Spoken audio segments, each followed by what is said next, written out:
Hello students, vector analysis. आज हमें vector analysis पे कुछ छोटे छोटे टॉपिक पर बात करनी है। जैसे multiplication of a vector by a scalar. एक वेक्टर को जब एक स्केलर से मल्टीप्लाई करते हैं तो क्या होता है। ध्यान रखिएगा, जब एक वेक्टर को एक स्केलर से मल्टीप्लाई किया जाता है तो हमेशा एक नया वेक्टर मिलता है। जब भी हम एक वेक्टर को एक स्केलर से मल्टीप्लाई करते हैं तो हमें एक नया वेक्टर मिलता है। ठीक है, जैसे मान लीजिए ए एक वेक्टर है, इसे के एक स्केलर से मल्टीप्लाई किया तो हमको एक नया वेक्टर मिलता है एम। के एक वेक्टर है, ए एक वेक्टर है, इसे के स्केलर एक नंबर भी हो सकता है, एक फिजिकल क्वांटिटी भी हो सकता है। जब मल्टीप्लाई करते हैं तो हमें एम एक नया वेक्टर मिल जाता है। तो स्केलर को वेक्टर से मल्टीप्लाई किया तो हमको एक वेक्टर मिल गया। अब जो नया वेक्टर मिला हुआ है इसमें क्या होगा, स्केलर और वेक्टर दोनों के मैग्नीट्यूड का प्रोडक्ट होगा, यानी मल्टीप्लिकेशन होगा, और एम वेक्टर की डायरेक्शन वही होगी जो ए वेक्टर की डायरेक्शन है। इफ़ के इज़ पॉजिटिव, अगर के पॉजिटिव है तो डायरेक्शन वही होगी जो ए की है। के अगर निगेटिव है तो एम की डायरेक्शन ए की डायरेक्शन के अपोजिट होगी। ठीक है, एम की डायरेक्शन ए की डायरेक्शन के अपोजिट होगी। जैसे मान लीजिए, ठीक है, कि ए एक वेक्टर हमारे पास है, कुछ एग्जाम्पल्स कर लें तो और क्लियर हो जाएगा। ए हमारे पास एक वेक्टर है, ये दिया हुआ है, मान लीजिए 10i प्लस 15j, ये हमें एक वेक्टर दिया गया है। और के हमारे पास एक नंबर है, एक स्केलर नंबर, यानी कि फिजिकल क्वांटिटी नहीं है बल्कि एक नंबर है, जिसे मान लीजिए दिया हुआ है 3। तो m क्या हो जाएगा, m जो है वो k और a के मल्टीप्लिकेशन से मिलता है। तो k3 और m हो जाएगा 10i प्लस 15j, तो ये मिल जाएगा 30i प्लस 45j। ठीक है, ये एक एग्जाम्पल हो गया। एक एग्जाम्पल और समझिए, मान लीजिए ए हमारे पास एक वेक्टर है सेम 10i प्लस 15j, और के जो है हमारे पास एक स्केलर है -3। तब क्या हो जाएगा, तब m इज इक्वल टू के ए हो जाएगा -3 10i प्लस 15j। तो क्या मतलब बना जाके, माइनस का 30i और माइनस का 45j। इस तरह से आपको ये रिजल्ट्स मिल जाएंगे। देखिए यहाँ पर क्या आ गया, माइनस कॉमन ले लो चाहो तो 30i प्लस 45j, ये निगेटिव आ गया। तो जो डायरेक्शन ए वेक्टर की होगी उसके निगेटिव डायरेक्शन में वेक्टर आएगी। ये माइनस प्लस का आई प्लस का जे है, ये माइनस का आई माइनस का जे हो जाएगा। ठीक है, और भी बहुत सारे एग्जाम्पल्स हो सकते हैं। जैसे मोमेंटम क्या होता है, मास इनटू वेलोसिटी।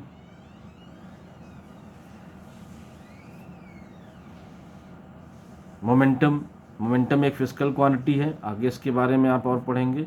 बस इसकी डेफिनेशन होती है मास इनटू वेलोसिटी। मोमेंटम क्या होता है, मास इनटू वेलोसिटी। मोमेंटम को p से रिप्रेजेंट करते हैं, मास को m से, वेलोसिटी को v से। देखिए वेलोसिटी वेक्टर क्वांटिटी है, mass m scalar physical quantity है, मास का वेलोसिटी से मल्टीप्लिकेशन हुआ तो हमको मोमेंटम p मिला, it is too a vector quantity. तो मोमेंटम एक वेक्टर क्वांटिटी है। ठीक है, मास का मैग्नीट्यूड वेलोसिटी का मैग्नीट्यूड का जो प्रोडक्ट होगा वही मोमेंटम के मैग्नीट्यूड का प्रोडक्ट हो जाएगा। Momentum mass into velocity, p is equal to m into V. ठीक है, मास का जो मैग्नीट्यूड होगा और वेलोसिटी का जो मैग्नीट्यूड से प्रोडक्ट कर देंगे तो आपको मोमेंटम मिल जाएगा। इसी तरह से फोर्स पढ़ा होगा आपने, न्यूटन्स लॉज ऑफ मोशन। ये होता है mass into acceleration. Mass into acceleration, force को F से रिप्रेजेंट करते हैं, मास को m से, एक्सेलरेशन को a से। तो F is equal to m into a. ये आपको मिल गया force is equal to mass into acceleration. इस तरह से बहुत सारे एग्जाम्पल अभी आप सीखेंगे। ठीक है, करना क्या है समझ में आ गया आपको, सिंपल सा, कि जब भी एक स्केलर को एक वेक्टर से मल्टीप्लाई किया जाएगा तो हमेशा एक वेक्टर मिलेगा। ठीक है, जैसे मान लीजिए कहा जाए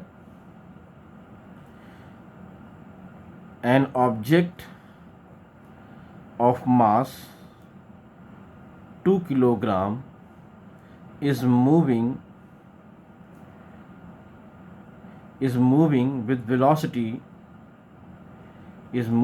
velocity 5 meter per second towards north.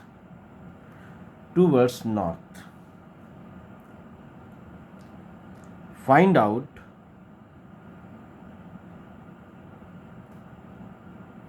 momentum of the object.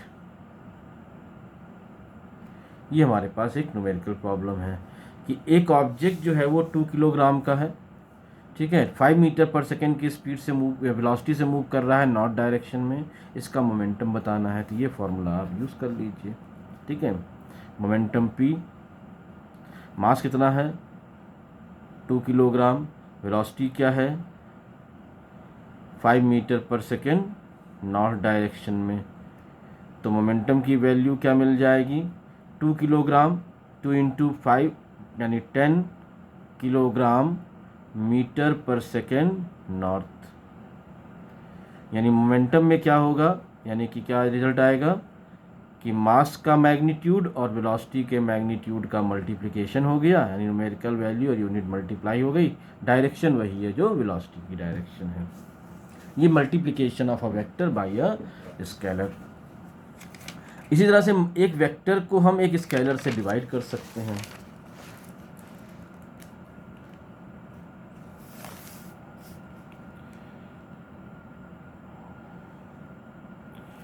Division of a vector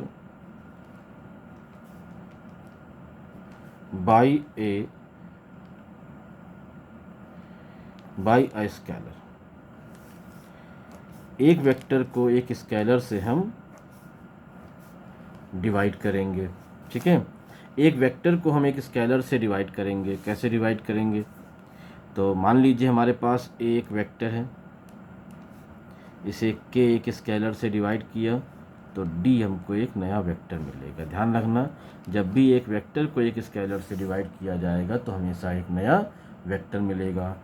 same process, magnitude of vector A, magnitude of scalar के, इनके मैग्नीट्यूड के डिवीज़न से हमें वेक्टर डी का मैग्नीट्यूड मिलेगा।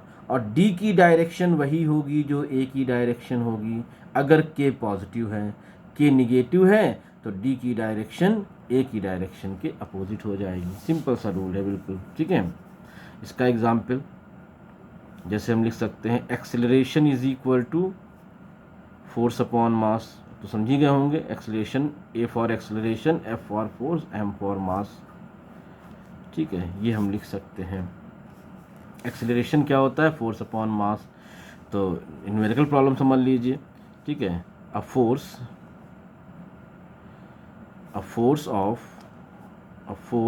F is equal to 10I. 10I is acting on a particle on an object, लिखिए, on an object of mass 2 kilogram. Find out acceleration of the object। एक object पर 10 Newton का force लगा हुआ है, किस डायरेक्शन में, एक्स एक्सिस के अलोंग, और उसका मास है 2 किलोग्राम। तो क्वेश्चन कह रहा है कि आपको एक्सेलरेशन ऑफ द ऑब्जेक्ट बताना है, तो इस फॉर्मूले का यूज़ कीजिए, A is equal to force upon mass. ठीक है, फोर्स क्या हो गया 10I न्यूटन, और मास क्या आ गया 2 किलोग्राम। तो एक्सेलरेशन क्या मिल गया, 5 2 ज़ा 10, तो 2 5 ज़ा 10, तो 5 न्यूटन पर किलोग्राम, यानी एक्सेलरेशन क्या मिल गया 5 न्यूटन पर किलोग्राम, किस डायरेक्शन में मिला, एक्स एक्सिस के अलॉन्ग। इस तरह से division of a vector by a scalar आप समझ सकते हैं। ये छोटी छोटी बातें हैं जो ध्यान रखनी है, हमें बहुत यूज़ करनी पड़ेंगी वेक्टर में जब आप प्रॉब्लम सॉल्व करेंगे उस समय। ठीक है, कुछ बातें और समझ लीजिए, कुछ बेसिक पॉइंट्स हैं जिनको आपको ध्यान रखना है। ठीक है,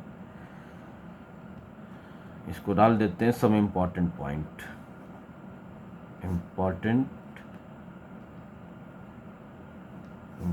facts.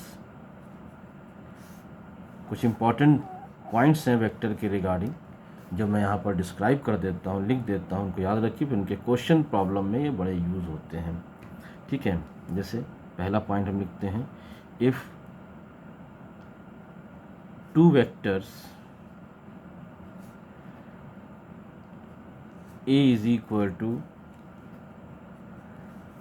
two vectors AXI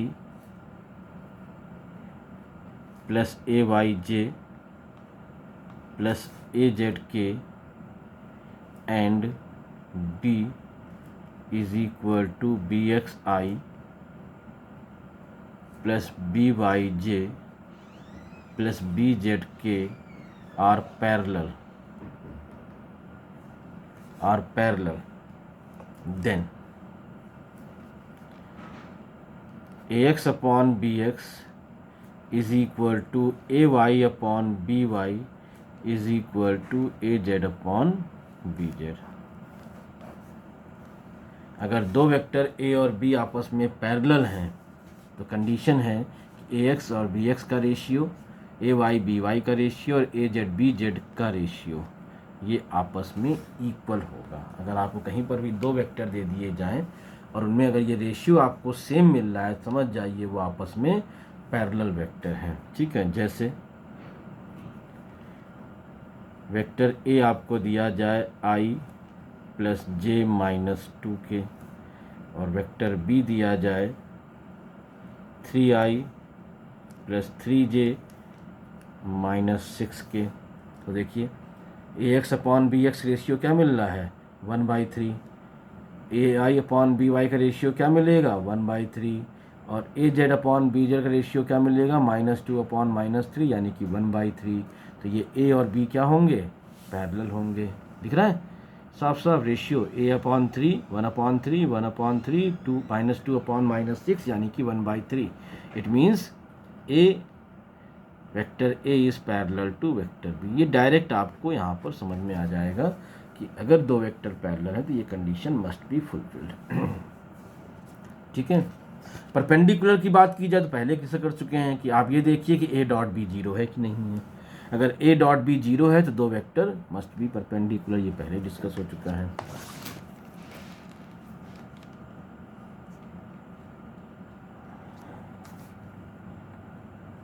second point, second basic point क्या है, इंपॉर्टेंट पॉइंट क्या हो सकता है,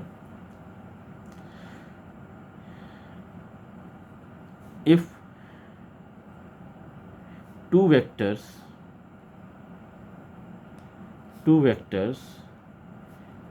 a and b are given, अगर आपको दो वेक्टर a और b गिवन हो, ठीक है, and given, then the direction of unit vector, या यूनिट वेक्टर बताना है, then the direction of unit vector, या सिर्फ यूनिट वेक्टर बताना हो तो डायरेक्शन ऑफ यूनिट वेक्टर का ये, यूनिट वेक्टर का ये एक ही बात है कि यूनिट वेक्टर डायरेक्शन ही बताता है। If two vectors a and b are given then the direction of unit vector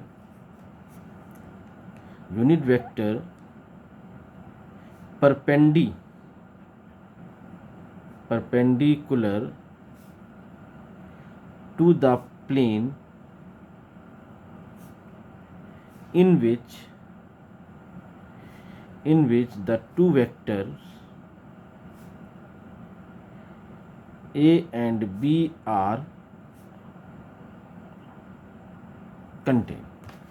ठीक है, हमें यूनिट वेक्टर चाहिए उस प्लेन के परपेंडिकुलर जिसमें ए और बी लाई करते हैं। ध्यान रखिएगा, हमें क्या चाहिए, यूनिट वेक्टर चाहिए उस प्लेन के परपेंडिकुलर जिसमें ए और बी लाई करते हैं। तो ए और बी लाई करते हैं जिसमें, उसके परपेंडिकुलर मतलब क्रॉस प्रोडक्ट। कुछ याद आ रहा है? क्रॉस प्रोडक्ट में हमने डिस्कस किया है, इससे पहले वाला वीडियो देखेंगे आपको सब क्लियर हो जाएगा। यूनिट वेक्टर तो आपको याद होगा, हम लिखते थे a cross b is equal to a b sine theta unit vector n. और ये यूनिट वेक्टर एन क्या था, जिस प्लेन में ए और बी हैं उसके परपेंडिकुलर, यानी हमें एन चाहिए। देखिए ए बी साइन थीटा क्या है, mod value of a cross b, तो इसे हम इस तरह भी लिख सकते हैं, mod value of a cross b और यूनिट वेक्टर एन। तो यूनिट वेक्टर एन क्या मिल जाएगा, a cross b upon mod value of a cross b. तो कैसे पता लगाएंगे, पहले आप क्या करेंगे, ए क्रॉस बी, अगर आपको ए और बी दो वेक्टर दिए जाएं तो ए क्रॉस बी पता लगाइए और फिर ए क्रॉस बी की मॉड वैल्यू ढूंढिए, दोनों का डिवीज़न कर दीजिए, आपको यूनिट वेक्टर मिल जाएगा। मतलब वो डायरेक्शन मिल जाएगी जो उस प्लेन के परपेंडिकुलर है जिसमें ए और बी सिचुएट हैं, यानी कि लाई करते हैं, कंटेन हैं, कुछ भी कह लीजिए। इसका भी एग्जाम्पल ले लेते हैं। Find out unit vector, find out unit vector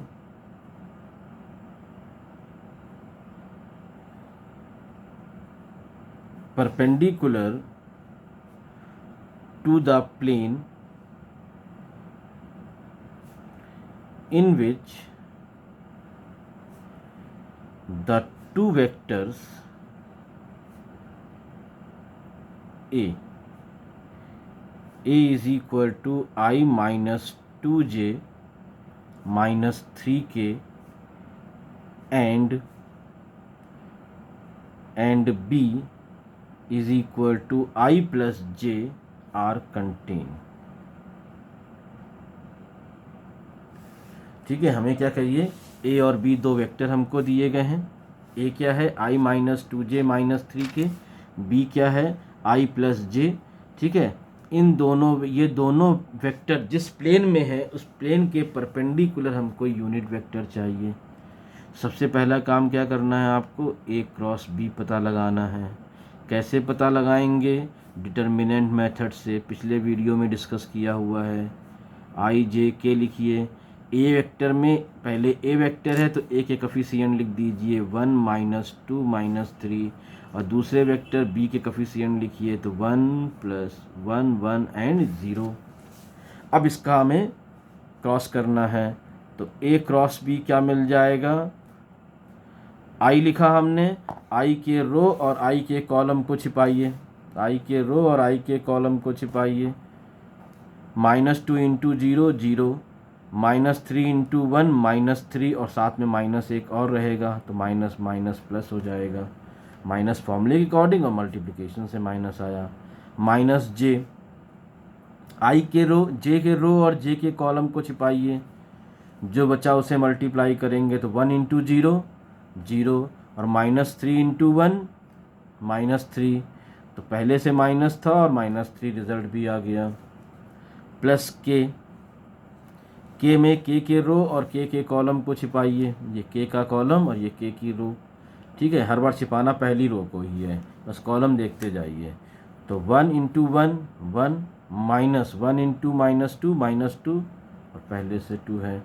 तो ए क्रॉस बी की वैल्यू क्या मिल गई, 3 + 0 3i माइनस 3j और प्लस का 3k, ये आपको ए क्रॉस बी की वैल्यू मिल गई। अब ए क्रॉस बी की मॉड वैल्यू पता कर लीजिए, ए क्रॉस बी की पता करेंगे मॉड वैल्यू। जब मॉड वैल्यू पता लगाएंगे तो कैसे पता लगाएंगे, ये एक वेक्टर है, कोफिशिएंट ऑफ आई यानी 3 का स्क्वायर 9 प्लस -3 का स्क्वायर 9 9, तो ये हो जाएगा 9 + 9 18 27। ठीक है, 27 यानी कि 9 इंटू 3, 9 इंटू 3 करेंगे तो 9 का स्क्वायर रूट बाहर आएगा, 9 इंटू 3 तो 3√3 मिल जाएगा। जी आपके पास A क्रॉस B हो गया। अब यूनिट वेक्टर n चाहिए, तो क्या फॉर्मूला है, A cross B upon A cross B की मॉड वैल्यू। ठीक है, A क्रॉस B कितना मिला आपको, ये 3 कॉमन ले लीजिए, तो I माइनस जे प्लस के अपॉन 3√3, ये कैंसिल हो जाएगा, तो ये आएगा 1/√3 I माइनस जे प्लस के। ये हमारे पास यूनिट वेक्टर आ गया, यानी वो वेक्टर आ गया जो प्लेन के परपेंडिकुलर है। किस प्लेन के, जिसमें A और B लाई करते हैं। ठीक है,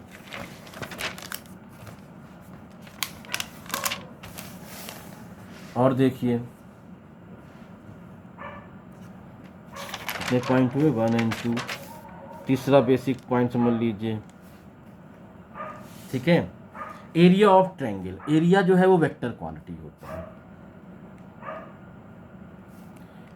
area of triangle,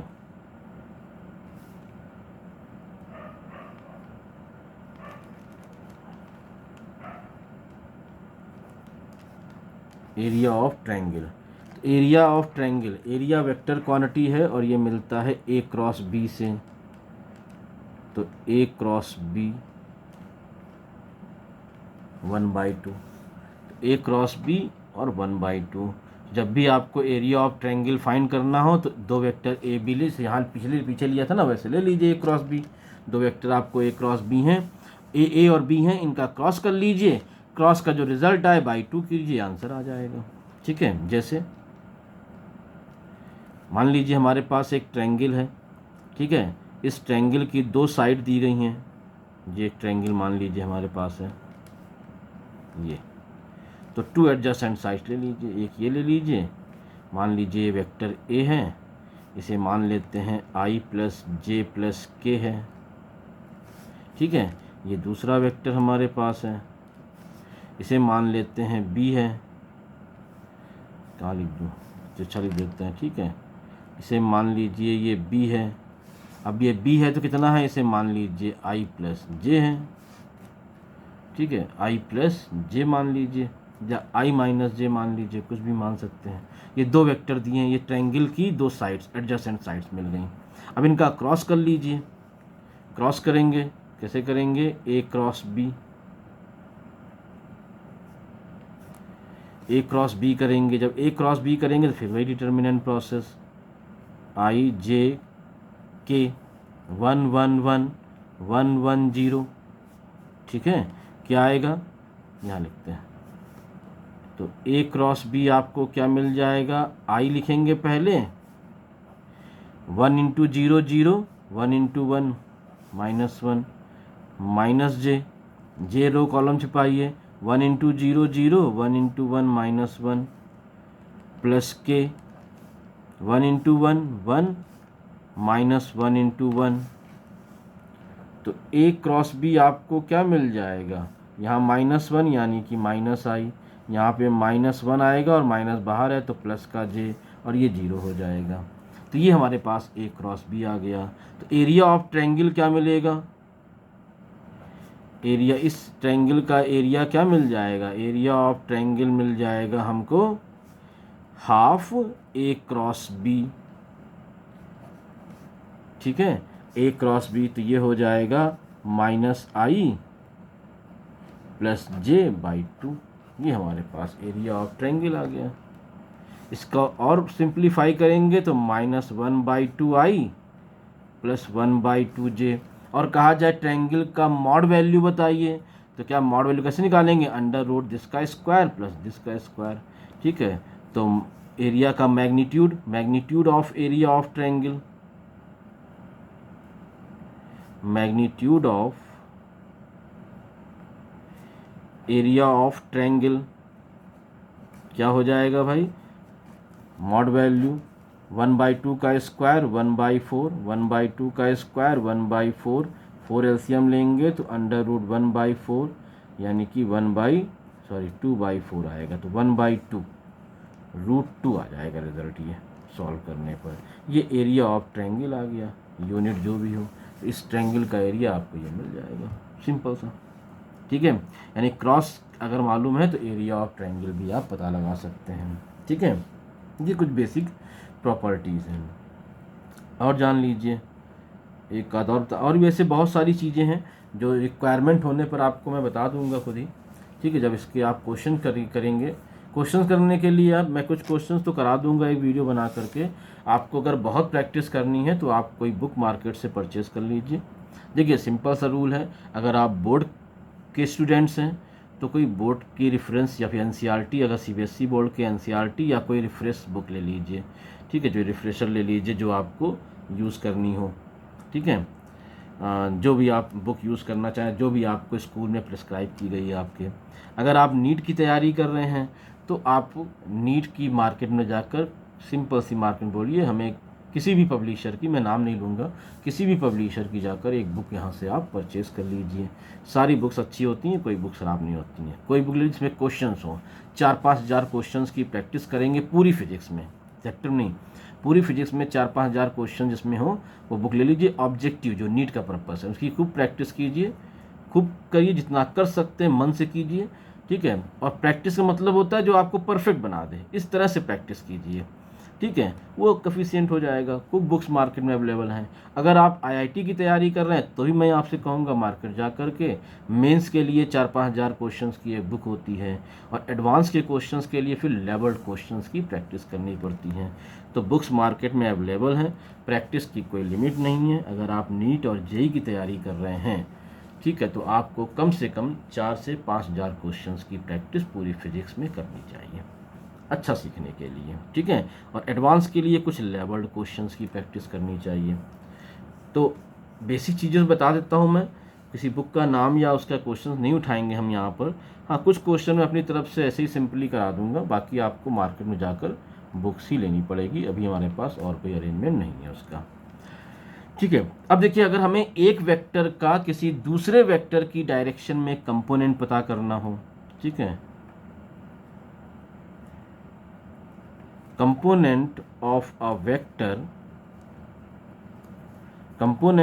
vector along या in the direction of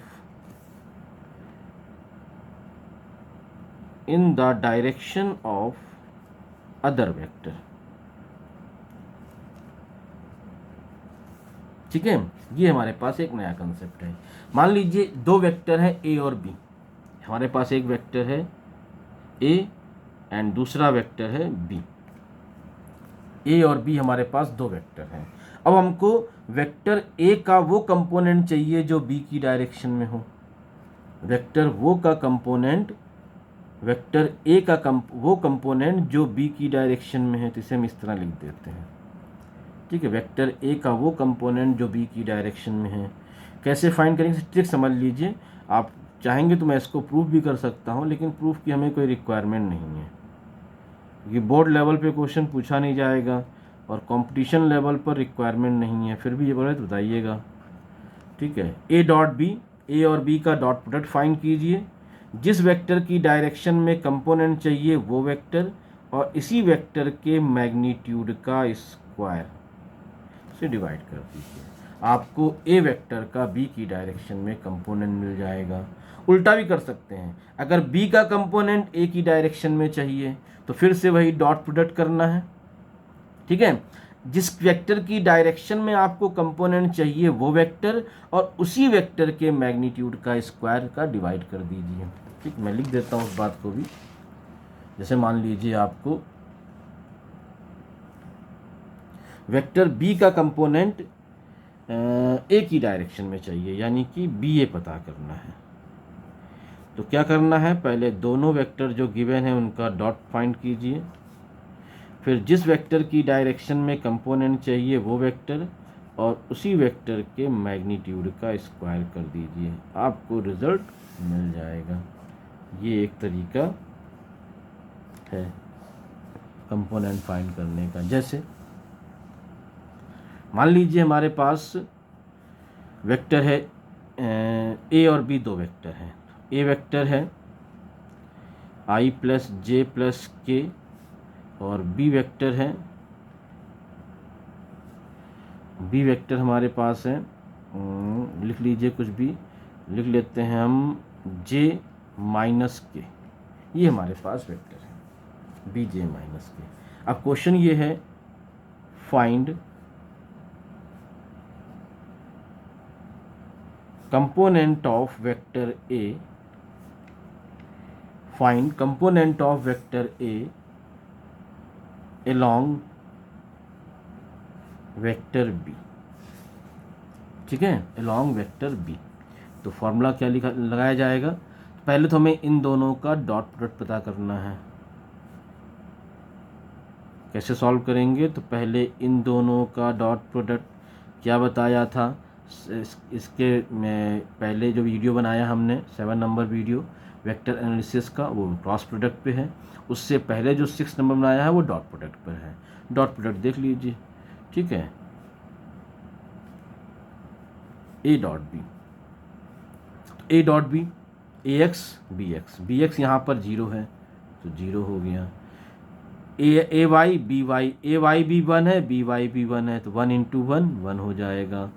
A Z B Z, A Z 1 है, बी जेड माइनस 1 है, 1 इंटू 1 माइनस 1, तो ये हो जाएगा 0 प्लस 1 माइनस 1, तो रिजल्ट तो यहाँ पे 0 आ गया, यानी दोनों वेक्टर का डॉट प्रोडक्ट 0 आ गया। ठीक है, इसका मतलब ये दोनों वेक्टर जो हैं एक दूसरे के परपेंडिकुलर हैं। परपेंडिकुलर हैं तो एक वेक्टर का दूसरी वेक्टर की डायरेक्शन में जो कंपोनेंट होगा वो पॉसिबल नहीं होगा, यानी कि 0 ही आ जाएगा। तो यहाँ पर आप जैसे समझ गए ना बात को, ये मान लीजिए ये वेक्टर ए दिया है और ये वेक्टर बी हो गया। अगर एक वेक्टर दूसरे के परपेंडिकुलर है तो एक का दूसरे की डायरेक्शन में जो कंपोनेंट होगा वो 0 हो जाएगा। ठीक है, तो यहाँ पर आपको कंपोनेंट नहीं मिलेगा कि ये 0 वेक्टर मिलेगा, ये 0 वेक्टर ही हो जाएगा। बी डॉट ए करिए चाहे ए डॉट ए बी करिए, कोई भी वेक्टर होगा आपको 0 मिल जाएगा। तो ये तो अब गड़बड़ हो गया मामला भाई, क्वेश्चन गलत नहीं हुआ है लेकिन हमारा रिजल्ट नहीं मिला है, तो हम एक एग्जाम्पल और ले लेते हैं, कोई बात नहीं है। मान लीजिए ए वेक्टर दिया गया है आई प्लस जे प्लस के, एंड बी वेक्टर दिया गया है, ले लेते हैं आई प्लस 2j माइनस 3k, लीजिए चेंज कर दिया हमने। अब वही काम करना है हमको, ए का कंपोनेंट बी की डायरेक्शन में, यानी फाइंड क्या करना है, ए बी फाइंड करना है। तो क्या तरीका है? सबसे पहले A dot B, 1 into 1 1, 1 into 2 2, 1 into minus 3 minus 3, ये भी 0 आ जाएगा, फिर से परपेंडिकुलर का केस बन जाएगा। तो मुझे लगता है एक बार हम इसकी वैल्यू चेंज कर देते हैं, +3 कर देते हैं, फिर रिजल्ट बार बार 0 ही आता रहेगा। कुछ इंसिडेंट ऐसा हो रहा है कि सब 0 मिल रहा है आज, कोई बात नहीं। आई प्लस जे प्लस के, आई प्लस 2j, अब ये आ जाएगा 6। ठीक है, हमें चाहिए ए बी, तो ए डॉट बी, और जिस वेक्टर की डायरेक्शन में पता करना है वो वेक्टर और उसी वेक्टर के मैग्नीट्यूड का स्क्वायर। ठीक है, तो ए डॉट बी हमें क्या मिल गया, 6। Vector B as it is note कर दीजिए, आई प्लस 2j प्लस 3k, और इस वेक्टर के मैग्नीट्यूड, तो वेक्टर का मैग्नीट्यूड कैसे लिखोगे, √1 का स्क्वायर प्लस 2 का स्क्वायर प्लस 3 का स्क्वायर, √1 का स्क्वायर 1, 2 का स्क्वायर 4, 3 का स्क्वायर 9, और इसका भी हमें स्क्वायर कर देना होगा। तो ये क्या आ जाएगा, 6। देखिए 9 + 1 + 4 14 का रूट स्क्वायर लगा है तो रूट कैंसिल हो जाएगा, तो ये बचेगा केवल 14, और साथ में क्या आ जाएगा, यहाँ जगह नहीं बचेगी, तो 6/14 आई प्लस 2j प्लस 3k, इसको सॉल्व कर लीजिए, 3/7, तो 3/7 आई प्लस 2j प्लस 3k। ठीक है, ये हमें आंसर मिल गया। ये हमने आपको आज कुछ इम्पॉर्टेंट पॉइंट्स बताए और कुछ इम्पॉर्टेंट क्वेश्चंस कराए। और भी बहुत सारी चीज़ें हैं, बहुत कुछ किया जा सकता है, लेकिन हमें उसके बारे में हम हर चीज़ पे डिस्कस नहीं करेंगे अभी। अब क्वेश्चंस का एक पॉसिबल होगा तो एक वीडियो मैं और बनाऊंगा इस पर, जिसमें कुछ क्वेश्चंस 8-10 क्वेश्चन हम जनरली अपनी तरफ से डिस्कस कर देंगे। मैं रिपीट करना चाहूँगा अपनी बात को कि अगर आप इस बोर्ड के स्टूडेंट्स हैं तो सिंपल सी कोई रिफ्रेशर बुक जो आपको बताई गई है वो फॉलो कर लीजिए, ठीक है। अगर आप जेई नीट के स्टूडेंट हैं तो मार्केट जाकर कोई ऑब्जेक्टिव क्वेश्चंस की बुक जिसमें 4 से 5 हज़ार क्वेश्चंस हों ऑब्जेक्टिव वो परचेज़ कर लीजिए। अगर आप जेई के स्टूडेंट्स हैं तो आप सेम प्रोसेस मार्केट जाइए, कोई अच्छी सी बुक जिसमें 4-5 हज़ार क्वेश्चन है उसे प्रैक्टिस करिए। 4-5 हज़ार क्वेश्चन प्रैक्टिस करेंगे, पूरी फिजिक्स में होंगे, ये मैं एक चैप्टर की बात नहीं कर रहा हूँ, हर चैप्टर में 100, किसी में 200, किसी में 300, ऐसे प्रैक्टिस क्या करती है, आपको परफेक्ट बनाती है। तो जब तक आप परफेक्ट ना तब तक प्रैक्टिस करते रहें, आएगा, टाइम लगेगा, लेकिन आप ज़रूर सीखेंगे। अगर आप डिटरमाइन कर चुके हैं, आपके अंदर जुनून है कि हमें नीट या जेई क्रॉस करना है, तो आप ज़रूर सीखेंगे, ठीक है। बाकी जो भी हेल्प मैं कर सकता हूँ करूँगा, कोई प्रॉब्लम हो मुझसे आप कांटेक्ट कर सकते हैं, ठीक है। सीखने का इंटेंशन रखिए। इसका स्क्रीनशॉट ले लीजिए आज के वीडियो का। हाँ,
हाँ, तो बच्चों आप ध्यान रखेंगे, ठीक है। सीखने के लिए हमें मेहनत करनी पड़ती है, सिर्फ वीडियो देख करके आप सब कुछ नहीं सीख सकते।